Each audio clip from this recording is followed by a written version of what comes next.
창세기 22장 1절로 14절 말씀. 그를 위해 하나님이 아브라함을 시험하시려고 그를 부르시고 아브라함 하시니 그가 이르되 내가 여기 있나이다. 여호와께서 이르되 네 아들 네 사랑하는 독자 이삭을 데리고 모리아 땅으로 가서 내가 네게 일러준 한 산 거기서 그를 번제로 드리라. 아브라함이 아침에 일찍 일어나 나귀의 한 장을 지우고 두 종과 그의 아들 이삭을 데리고 번제에 쓸 나무를 쪼개어 가지고 떠나 하나님이 자기에게 일러주신 곳으로 가더니 제3일에 아브라함이 눈을 들어 그곳에 멀리 바라본지라. 이에 아브라함이 종들에게 이르되 너희는 나귀와 함께 여기 기다리라. 내가 아이와 함께 저기 가서 예배하고 우리가 너희에게로 돌아오리라 하고 아브라함이 이에 번제나무를 가져다가 그의 아들 이삭에게 지우고 자기는 불과 칼을 손에 들고 두 사람이 동행하더니 이삭이 그 아버지 아브라함에게 말하이르되 네 아버지. 아니 그가 이르되 내 아들아 내가 여기 있노라. 이삭이 이르되 불과 남은 이거니와 번제할 어린 양은 어디에 있나이까. 아브라함이 이르되 내 아들아 번제할 어린 양은 하나님이 자기를 위하여 친히 준비하시리라 하고 두 사람이 함께 나아가서 하나님이 그에게 일러주신 곳에 이른지라. 이 아브라함이 그곳에 제단을 쌓고 나무를 벌려놓고 그의 아들 이삭을 결박하여 제단 나무 위에 놓고 손을 내밀어 칼을 잡고 그 아들을 잡으려 하니 여호와의 사자가 하늘에서부터 그를 불러 이르되 아브라함아 아브라함아 하시는지라. 아브라함이 이르되 내가 여기 있나이다 하매 사자가 이르되 그 아이에게 내 손을 대지 말라. 그에게 아무 일도 하지 말라. 네가 네 아들 네 독자까지도 내게 아끼지 아니하였으니 내가 이제야 네가 하나님을 경외하는 줄을 아노라. 아브라함이 눈을 들어 살펴본즉 한 수양이 뒤에 있는데 뿔이 숯불에 걸려 있는지라. 아브라함이 가서 그 수양을 가져다가 아들을 대신하여 번제로 드렸더라. 아브라함이 그 땅 이름을 여호와 이레라 하였으므로 오늘날까지 사람들이 이르기를 여호와의 산에서 준비되리라 하더라. 아멘. 오늘 주의전을 지키신 여러분들과 또 가정에서 온라인으로 예배하는 우리 성도님들 주님의 이름으로 축복하고 또 축복합니다. 복받는 귀한 시간들이 되시기를 주님의 이름으로 축원합니다. 오늘은 내 전체가 드려지는 예배라는 제목으로 말씀을 드리고자 합니다. 하나님을 사랑하십니까? 하나님을 참으로 사랑하시면 아멘 해보시기 바랍니다. 하나님을 사랑하십니까? 하나님은 오늘도 살아계시고 전능하신 능력으로 우리를 인도하고 계심을 믿으시기 바랍니다. 그런데 우리 하나님의 사람들이 가끔 말도 안 되는 일을 겪게 됩니다. 요셉이 어느 날 형에 의해서 형들에 의해서 노예로 팔려가는 신세가 됩니다. 그런데도 하나님은 침묵하고 계십니다. 왜 요셉이 그토록 부르짖어 기도했을 텐데 하나님은 침묵하고 계셨을까요? 또 모세가 주먹 한 방울 흔들었다가 살인자가 되고 맙니다. 그러다가 궁중생활을 접게 되고 미디안 광야에 들어가서 40년을 양치기 생활을 합니다. 그런데도 하나님은 왜 침묵하고 계셨을까요? 왜 우리가 고통 가운데 있는데 사랑하는 아들과 말씀하시면서 하나님은 침묵하고 계실까요? 왜요? 이것이 하나님의 계획이고 하나님의 인도하시기 때문에 그렇습니다. 또 오늘 본문에서는 하나님이 난데없이 아들을 제물로 바치라고 말합니다. 여러분, 가끔 하나님이 여러분에게 감당할 수 없는 황당한 요구를 하시게 되면은 여러분이 생각할 때 도저히 이해가 안 되는 상황 속에 하나님께서 집어넣게 돼서 힘들 때가 있을 수 있습니다. 그런데 여러분 기억하세요. 그때가 기회인 것을. 적어도 하나님이 살아계신 하나님이시고 우리의 생사화복을 주관하신 하나님이라고 믿으십니까? 그렇다면 그때 그것이 기회임을 잊지 말고 그 기회를 절대 놓치지 마시기 바랍니다. 오늘 본문에는 하나님은 아브라함에게 말도 안 되는 요구를 하고 계십니다. 아들을 제물로 바치라고 말합니다. 세상에 이런 하나님이 어디에 있겠습니까? 네 아들, 네 사랑하는 독자 이삭을 모리아 땅으로 데리고 와서 그것을 내게 번제물로 바쳐라. 말이 됩니까? 분명 말이 안 되는 명령이고 또 말씀입니다. 그런데 아브라함은 마치 미친 사람처럼 하나님의 말씀에 순종을 합니다. 제 생각에는 아브라함이 왜 하나님이 이런 요구를 하셨음에도 불구하고 이 요구에 응할 수 있었을까 생각을 해보니까 아브라함은 하나님의 뜻을 눈치를 챈 거죠. 알고 있었다라는 거죠. 아, 내가 하나님보다 이삭을 더 사랑해. 그래서 하나님께서 나의 믿음을 보시려고 이런 시험을 하시는구나. 아브라함은 하나님의 뜻을 눈치를 챈 거예요. 하나님의 말씀에 눈치를 못 챘으면 어떤 생각을 하겠어요? 원망하죠, 불평하죠, 주실 때는 언제고, 이제 와서 얼만큼 키워놓으니까 제물로 바쳐라 말, 이게 말이 되느냐? 힘으로 감당도 안 되는데. 그런데 어때요? 아브라함은 순종을 해요. 어떻게 순종할 수 있어요? 하나님의 뜻이 어디 있는지를 아니까, 무엇 때문에 그런 말씀을 하시는지 이미 눈치를 챘으니까 그것에 순종할 수가 있더라는 것입니다. 이것을 눈치챈 아브라함은 하나님의 명령을 받고 단 하루도 미루지 않아요. 그 다음날 새벽에 출발을 합니다. 그는 눈물을 흘리며 자신의 죄를 회개하면서 울부짖지도 않아요. 어찌할 줄 몰라서 당황하지도 않아요. 그리고 반항하거나 거부하지도 않습니다. 중요한 것은 부인하고도 의논도 안 해요. 여러분, 하나님께서 여러분에게 뭔가를 요구하시거나 명령하시면 그때가 여러분에게 주시는 기회인 것을 잊지 마시고 순종할 수 있기를 바랍니다. 누구와 의논하려고 하지도 마세요.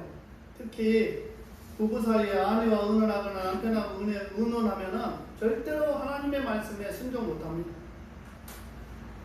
아마도 아브라함이 아내와 의논을 했으면 어떻게 되겠어요? 아브라함만 이삭을 사랑했습니까? 그의 아내 사라는 이삭을 사랑하지 않았을까요? 사랑했는데 하나님의 뜻을 모르면 어때요? 사라 그러겠죠. 차라리 나를 죽이고 떠나라. 그리고 여러분, 하나님이 말씀하시면 하나님하고 타협하려고 하지 마세요. 하나님이 여러분에게 명령하신 것이잖아요. 명령은 지키라는 것이죠. 타협하라는 의도가 아니잖아요. 협상이 아니잖아요. 하나님이 보기를 원하시는 것은 다른 것이 아닙니다. 오직 하나님에 대한 사랑과 순종이다라는 것이죠. 그럼 우리가 보여줘야 될 것은 뭐예요? 하나님이 보기를 원하는 것을 보여주면 됩니다. 하나님이 사랑과 순종을 보기를 원하면 우리가 보여줘야 될 것은 하나님에 대한 사랑과 순종이다라는 것이죠. 그러면 문제는 해결되는 거예요. 사랑하면 사랑하는 사람에 대해서 모든 것을 다 할 수 있는 것이죠. 사랑하면 아무것도 아깝지가 않습니다. 여러분이 자식을 사랑하기에 그를 위해서 수고하는 것도 아끼지 않고 다 해주잖아요. 그 사랑과 순종이 있다면 모든 것이 가능한 거예요. 그렇게 하나님이 100%를 요구해 오시면 여러분 사랑하는 마음으로 120%, 150%를 드리겠다라는 자세로 하나님 앞에 순종하세요. 다시 말하자면 하나님의 마음에 감동을 부어드려야 한다는 것이죠. 하나님은 이제까지 아브라함을 하나님의 사람으로 계속 만들어 오고 있는 중이에요. 창세기 12장의 갈대아 우르로부터 시작을 해서 22장까지 하나님은 아브라함을 하나님의 사람으로 계속해서 만들어가는 과정 중에 있습니다. 그 모습을 끊임없이 만들어가는 그 모습들을 보여주고 계십니다. 오늘 하나님은 우리도 만들어가고 계심을 기억하시기 바랍니다. 가만히 살펴보세요. 아브라함이 된 것은 그가 뛰어나서 훌륭해서 된 것 하나도 없잖아요. 어찌 보면 롯과 헤어질 때 엄청난 양보를 한 것 대단한 것 같습니다. 그토록 속을 썩이던 조카 롯이 포로로 잡혀갔을 때 그를 구해온 것도 대단한 일 같습니다. 그런데 그 일을 하게 하시니까 누구예요? 그 일을 도우시니까 누구예요? 하나님이라고 고백을 합니다. 반대로 부끄러운 모습도 보이잖아요. 아브라함의 실체를 한번 보세요. 가나안 땅에 도착했을 때 기근을 피하기 위해서 애굽으로 내려갑니다. 거기 있다가 갔을 때 생명을 구제하려고 아내를 누이라고 말합니다. 결국 바로에게서 개망신을 당하고 옵니다. 또 하나님의 약속을 기다리다가 하나님의 약속이 안 이루어지니까 부인의 말을 듣고 하가를 취하여서 이스마엘을 낳습니다. 그 후에도 그랄과 아비멜렉 땅에 거하게 될 때에 자기가 죽을 것 같으니까 애굽에서 썼던 방법을 똑같이 씁니다.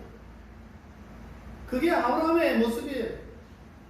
그런데 그 아브라함이 하나님의 은혜로 백세의 아들로 낳았습니다. 정말 은혜 아닙니까? 그런데 하나님이 그 아들을 달라고 하는 거예요. 그런데 아브라함은 그 요구에 응답을 합니다. 무조건 순종을 합니다. 아브라함은 하나님의 요구가 무엇인지를 알았던 거죠. 정말 이삭을 하나님 앞에 제단으로 드리라는 것이 아니라 네가 내 말에 순종하는가? 그리고 네가 네 아들 이삭보다도 나 여호와 하나님을 더 사랑하는가? 하나님은 이것을 보고 싶었던 것이죠. 그런데 아브라함은 그것에 모든 것에 순종을 합니다. 저는 이런 아브라함의 모습을 다른 말로 참 예배자다 라고 표현하고 싶어요. 하나님이 원하는 것은 최극상의 예배예요.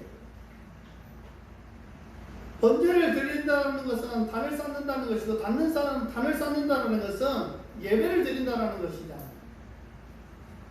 다시 말하면 하나님은 아브라함을 예배에 초청하신 거예요. 예배를 통해서 그 마음을 받으시겠다는 거죠. 그런데 놀랍게도 아브라함은 그 예배에 성공합니다. 그는 아침 일찍 일어나 즉각 순종을 합니다. 늦작 부리거나 지체하지도 않고 망설이지도 않습니다. 하나님께서 날짜를 정해주신 것도 아니잖아요. 내일 해라, 며칠 날 해라 라고 하신 것도 아닙니다. 그런데 그는 망설임 없이 해버립니다. 오히려 번제를 쓸 나무들을 준비하고 칼과 불을 준비해서 철저하고 완벽하게 준비해서 그는 떠납니다. 그것이 참 예배자의 모습이어야 한다는 것이죠. 사랑하는 성도 여러분, 오늘 하나님 우리에게도 예배에 초청하셨어요.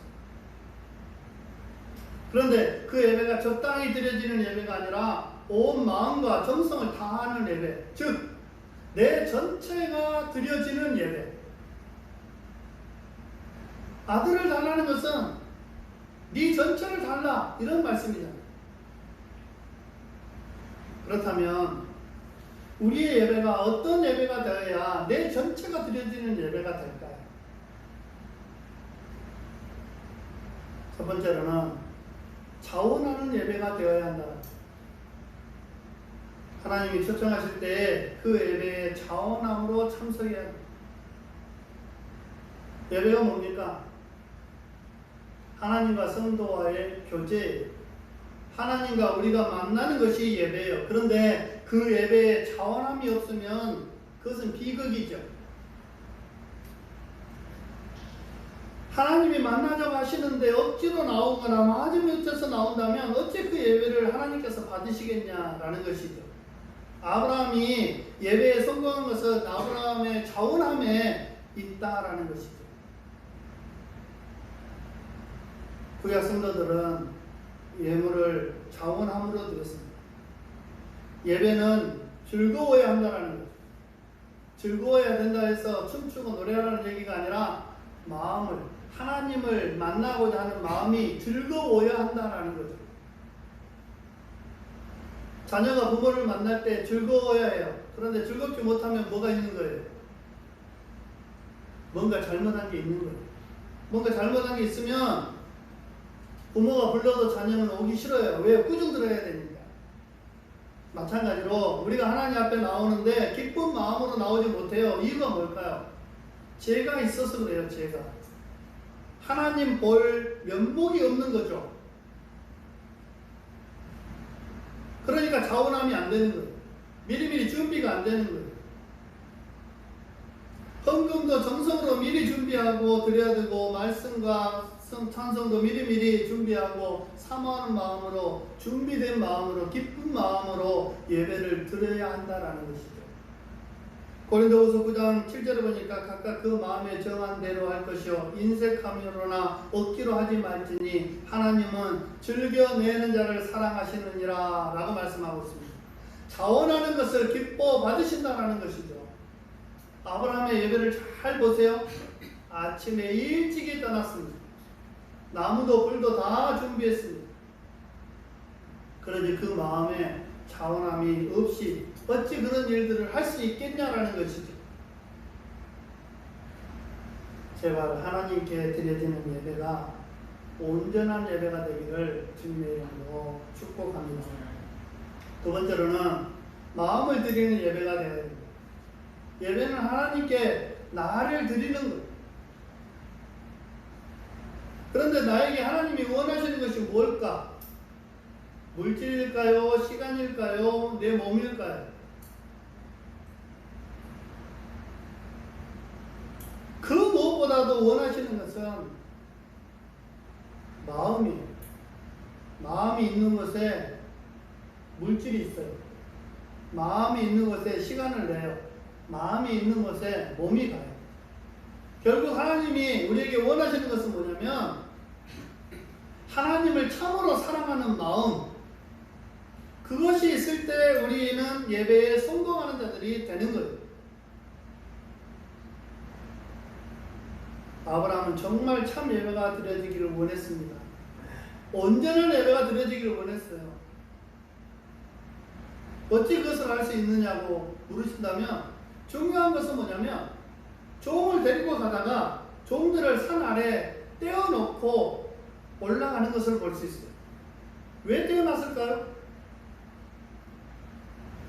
드려지는 예배에 방해가 될 것이기 때문에 종들을 떼어놓습니다. 그러기에 미리 사전에 방해 요소를 차단하는 거죠. 여러분 생각해 보세요. 모리아 산에 올라가서 제단을 쌓았어요. 그런데 주위에 양이 없어요. 그런데 백세의 아들, 기이한 아들을 제단 위에 올려놓고 아버지가 칼을 들어서 아들을 치려고 해요. 그럼 종들은 어째야 돼요? 잘 왔습니다. 박수 쳐야 돼요? 종들은 당연히 말려야 되죠. 116살 정도 되시는 분이 그렇게 행동을 하면 어때요? 이분이 정신이 나가셨나 어쨌나 생각할 것 아니에요. 당연히 방해가 되죠. 그러니까 아브라함 어때요? 3일 길을 걸어가서 멀리 모리아 산이 보이니까 여기서 너희들은 기다려. 그리고 단 둘이 올라가서 예배를 드리는 거예요. 여러분, 예배에 방해되는 요소가 여러분에게 뭡니까? 어떤 교회는 예배당에 전파 차단기를 설치했죠. 큰 교회들은 전파 차단기를 설치해요. 이유는 간단하죠. 예배 시간에 전화가 계속해서 울리면은 설교하는 목사님도 방해가 되고 듣는 성도들도 방해가 되기 때문에 그래요. 어떤 분들은 교회에 핸드폰을 가져가서 예배 중에 전화가 오면은 전화 받으러 나가요. 또 어떤 분들은 전화가 오면은 안 들릴 줄 알고 전화기 소화기를 들고 소곤소곤, 야, 그럼 나한테 예배 끝나면 전화할게. 다 들립니다. 이런 방해 요소를 다 차단해야 된다는 것이죠. 주님이 원하는 것은 재물이 아니고 주님 앞에 드리고자 하시는 그 마음이다라는 거예요. 헌금도 우리의 마음이 담긴 것을 받으시는 거예요. 사람은 우리 중심을 모르지만은 하나님은 우리의 중심을 다 아신다라는 거예요. 하나님이 여러분에게 요구하는 것은 다름이 아니라 주님을 사랑하는 마음, 그리고 그 마음을 방해받지 않고자 하는 우리의 마음, 마음을 담아서 들으시기를 주님의 이름으로 축복합니다. 그러면 하나님이 얼마나 기뻐하실까? 11조도 마음의 신앙의 고백이죠. 내 마음을 드리는 거예요. 내게 주신 모든 것이 하나님의 것입니다 라는 신앙의 고백이 11조예요. 그러므로 사랑하는 마음으로 떼어먹지 말고 조금 모자라다고 온전치 못한 11조 드리지 말고 주님 앞에 넉넉하게 드릴 수 있기를 주님의 이름으로 축복합니다. 아브라함 예배는 그 사랑의 마음이 담겨있는 예배예요. 그러기에 주님이 그 예배를 드리기 전에 받으셨어요. 이미 10절 이하에 보니까 손을 내밀어 칼을 잡고 그 아들을 잡으려 하니 여호와의 사자가 하늘에서부터 그를 불러 이르되 아브라함아 아브라함아 하시는지라 아브라함이 이르되 내가 여기 있나이다 하매 사자가 이르되 그 아이에게 손을 대지 말라.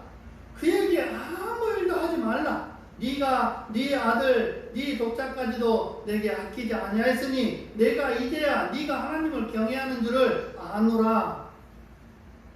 여러분, 경외라는 것이 무슨 뜻입니까? 공경하면서도 두려워하는 상태를 경외라고 해요. 그 마음을 확신한 거예요. 그 마음을 받으셨다라는 것이죠. 우리가 하나님을 경외하는 마음으로, 공경하고 두려워하는 마음으로 예배를 드려야 한다는 것이죠.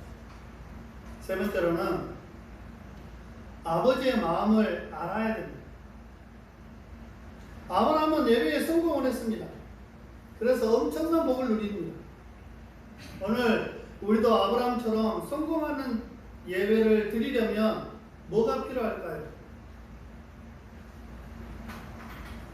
아버지와 마음이 통하면 됩니다. 하나님 아버지의 마음을 어떻게 알아야 될까요, 그러면? 하나님 아버지와 마음이 통하는 성도가 되려면 무엇이 있어야 될까요? 대화가 있어야 돼요. 대화. 쉽게 말해서 음성 듣기가 있어야 한다는 거예요. 성도는 하나님의 말씀을 들어야 돼요. 1절에 보세요. 그 후에 하나님이 아브라함을 시험하시려고 그를 부르시되 아브라함아 하시니 그가 이르되 내가 여기 있나이다. 하나님은 아브라함에게 찾아가셔서 말씀하셨어요. 그분은 오늘날 우리에게 오셔서 말씀을 하고 계시는 분이에요. 그 음성이 듣고 내가 여기 있나이다 해야 우리가 참 예배자가 될 수가 있는 것이죠. 그 말씀을 듣기에 실패하면 온전한 예배가 드려질 수가 없는 것입니다. 여러분, 하나님의 음성을 순간순간 듣고 계십니까? 그 음성 듣기가 온전히 이루어져야 아브라함처럼 성공하는 예배를 드릴 수가 있다는 것이죠. 그러려면 수시로 성경도 읽으시고 예배를 즐거워해야 돼요. 그리고 순간순간 들려오는 성령의 음성을 들어야 되고, 또 예배 시간에 목사의 설교를 사람의 소리로 듣지 말고 하나님의 음성으로 들을 수 있기를 기도해야 한다. 듣지 않는데 어떻게 아버지의 마음을 알 수가 있을까요? 제가 여러분에게 내 마음을 말하지 않으면 여러분이 내 마음을 어떻게 알아요?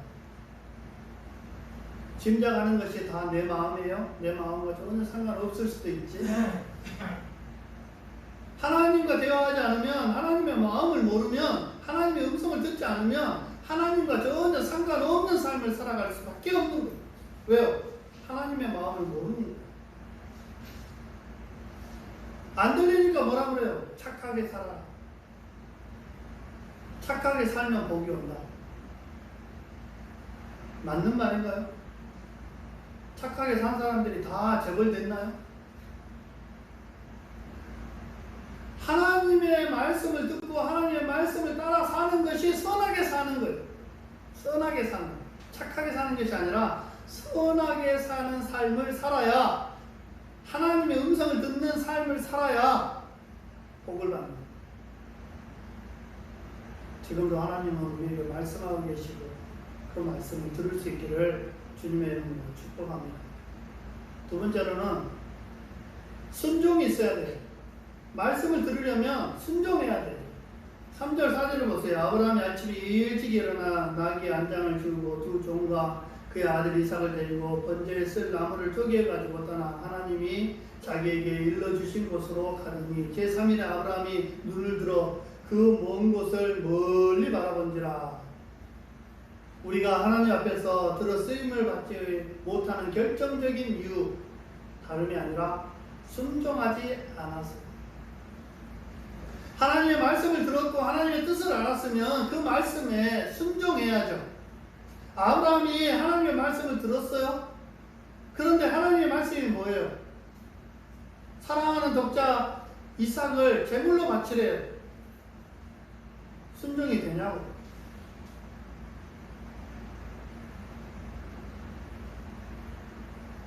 그런데 아브라함은 어때요? 아침에 일찍이 새벽에 일어나서 장작을 준비하고 제단 드릴 것을 다 준비해서 떠나는 거예요. 그게 순종이에요. 우리는 왜 순종하지 못해요? 형편과 환경을 앞세워요. 여러분이 본문의 아브라함이라면 순종했겠습니까? 여러분이 본문의 아브라함인데 순종하지 못했다면 순종하지 못했던 이유가 뭘까요? 어떻게 부모들과 자식을 죽여요? 어찌 하나님이 우상 숭배자들처럼 인신 제물을 원할 수 있어요? 핑계댈 게 참 많죠. 형편과 환경을 앞세웠던 것. 그러나 그럼에도 우리는 우리 형편과 환경을 내려놓고 순종해야 하나님 앞에 복을 받습니다. 그렇게만 하면은 하나님이 받으시는 예배가 드려지는 줄 믿으시기 바랍니다. 경제가 어려운데 직장을 잃으면 어떻게 먹고 사느냐고 합니다. 그러나 하나님은 그 믿음을 보시는 거예요. 그것을 명심해야 된다는 거예요. 여러분, 아브라함이 순종했어요. 그리고 제단 위에 올렸어요. 그리고 이삭을 죽였어요.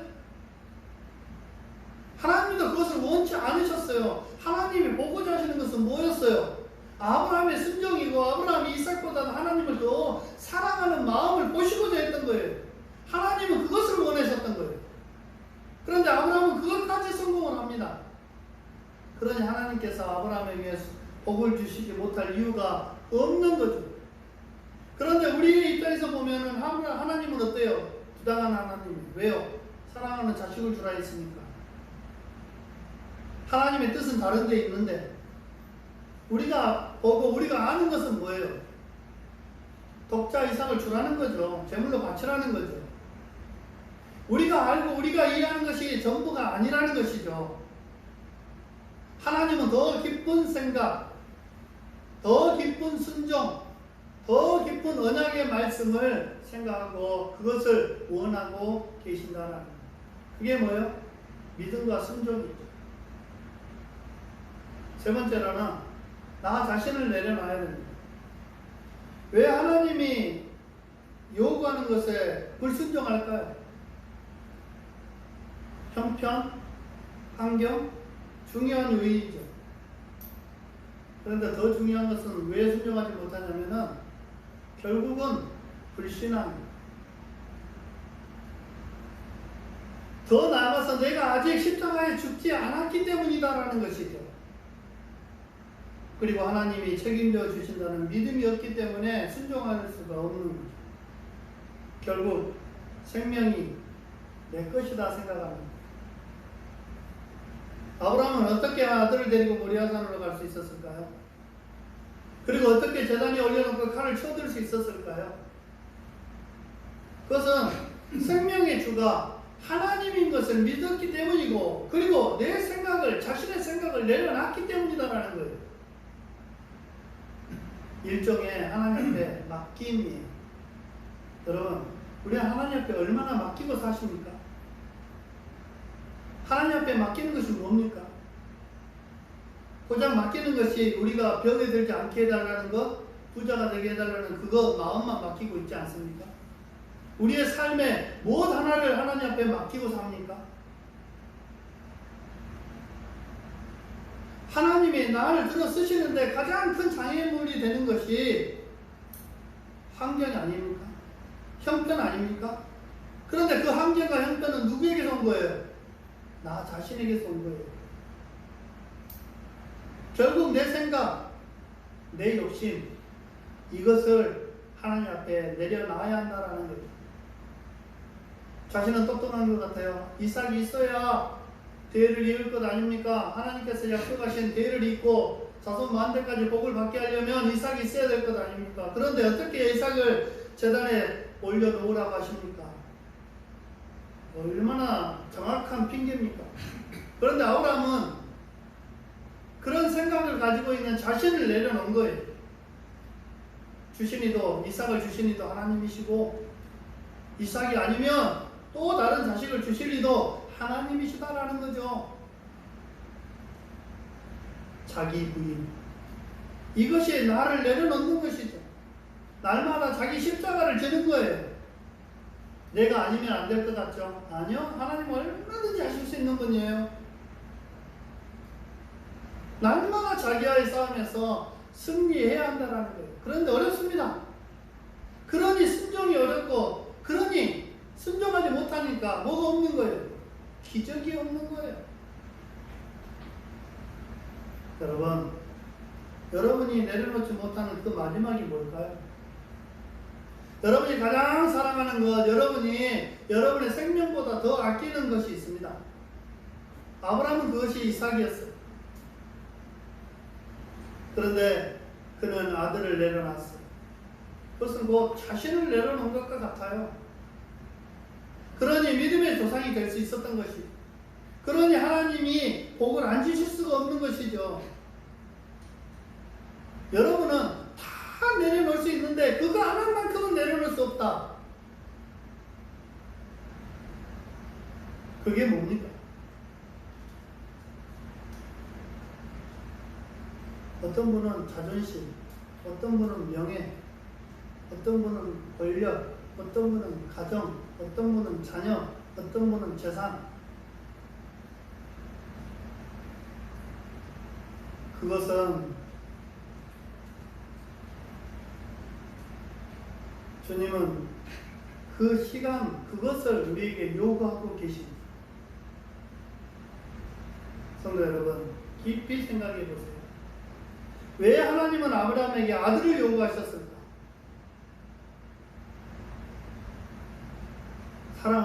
사랑하긴 하시고 싶어서 아니겠어요? 그래서 더 중요한 것은 십자가에 아들을 내어주신 하나님 아버지의 마음을 아는 것이 중요해요. 하나님은 아들을 사랑하지 않아서 독생자를 우리에게 보내주셨을까요? 그리고 십자가에 죽게 하셨을까요? 아니죠. 아브라함이 이삭을 사랑한 것처럼 하나님도 예수 그리스도를 사랑하셨는데 하나님도 자신의 가장 사랑하는 것을 내려놓으셨다는 거죠. 아브라함도 가장 사랑하는 것을 내려놓게 하나님 앞에서 합격점을 받잖아요. 하나님 아버지의 마음과 아브라함의 마음의 코드가 그때서야 맞는 거예요. 오늘 우리도 아들을 십자가에 내어놓으신 아버지 하나님의 마음을 알아야 합니다. 그분은 지금 우리에게 말씀하고 있습니다. 내가 너를 사랑한다. 내가 너를 사랑한다. 너도 나를 사랑하느냐? 아멘 해야죠. 사랑하느냐? 아브라함이 아들을 드린 것은 자신을 드린 것보다도 더 귀한 것을 드린 거예요. 나를 드림을 예배에 성공한 아브라함, 그 예배에 놀랍게 복을 내려주시는데 그가 받은 복이 뭡니까? 여호와 이레의 복을 받습니다. 하나님이 준비하신 제물로 예배도 드리고 아들도 바친 것이나 다름이 없습니다. 아들을 죽이지 않았고 제물도 드린 것으로 하나님이 다 받으셨다라고 말씀을 하고 있습니다. 하나님이 준비해 놓은 것으로 하나님 앞에 나아갈 수 있게 되었다는 것이죠. 두 번째로 받은 복은 뭐냐면 자손에게 복을 주십니다. 하나님은 미처 아브라함이 예상치 못한 복을 넘치도록 부어주는데 15절로 18절 말씀이에요. 제가 17절로 18절 읽어볼게요. 내가 네게 큰 복을 주고 네 씨가 크게 번성하여 하늘의 별과 같고 바다의 모래와 같게 하리니 네 씨가 그 대적의 성문을 차지하리라. 또 네 씨로 말미암아 천하 만민이 복을 받으리니 이는 네가 나의 말을 준행하였음이니라 하셨다 하니라. 순종하니까 하나님께서 말로 못할 복을 내려 주시는 거죠. 세 번째로는 이 사건 후에 하나님은 아브라함을 다시는 시험하지 않아요. 왜요? 아버지의 마음과 일치가 되니까 왜 시험하겠어요? 성도 여러분, 왜 우리 자신의 일부만 드리고 계십니까? 왜 전부를 드리지 못하는 걸까요? 그 마지막 자존심으로 남겨놓은 것이 뭡니까? 그것까지 포기하고 드릴 수 있기를 바랍니다. 오늘 찬송 311장 가사를 한번 우리가 마음으로 읽으면서 말씀을 마치도록 하겠습니다. 1절 보니까 내 너를 위하여 몸버려 피 흘려 네 죄를 속하여 살 길을 주었다. 너 위에 몸을 주건만 넌 무엇 주느냐? 널 위해 몸을 주건만 너 무엇 주느냐? 4절에 한없는 용서와 참 사랑 가지고 세상에 내려와 값없이 주었다. 이것이 기중하건만 날 무엇 주느냐? 이것이 기중하건만 나 무엇 주느냐? 여러분, 하나님 앞에 무엇 드리셨습니까? 아직 드리지 못하고 두 주먹 불끈 쥐고 있는 건 무엇입니까? 오늘 이 시간 참 예배로 성공한 아브라함처럼 여러분이 가장 사랑하는 그것까지도 하나님 앞에 드릴 수 있기를 바랍니다. 하나님 앞에 드린다고 해서 하나님께서 다 가져가시는 것 아닙니다. 아브라함은 이삭을 드렸습니다. 그러나 이삭은 여전히 숨을 쉬고 살아있습니다. 하나님은 이삭도 받으셨고 아브라함의 믿음과 순종과 사랑도 받으셨습니다. 우리의 삶도 그러해야 된다. 그래서 참 예배자로서 승리하는 삶을 살게 되시기를 주님의 이름으로 축복합니다. 기도하겠습니다. 고마우신 하나님 아버지 감사합니다. 오늘 아브라함의 모습을 보면서 우리의 삶과 비교해보고 우리의 믿음과 비교해봤을 때 아브라함은 참 믿음의 조상인 것을 고백하지 않을 수가 없습니다. 그는 모든 걸 하나님 앞에 드리되 자신이 가장 사랑하는 독자 이삭까지도 하나님 앞에 내어놓음으로 인하여서 그가 보여드린 하나님에 대한 믿음과 사랑과 순종을 인정받았습니다. 우리의 모습은 어떠합니까? 하나님 앞에 아브라함이 보여준 그 모든 순종과 사랑과 믿음을 우리에게도 보기를 원합니다. 우리도 보여드리기를 원합니다.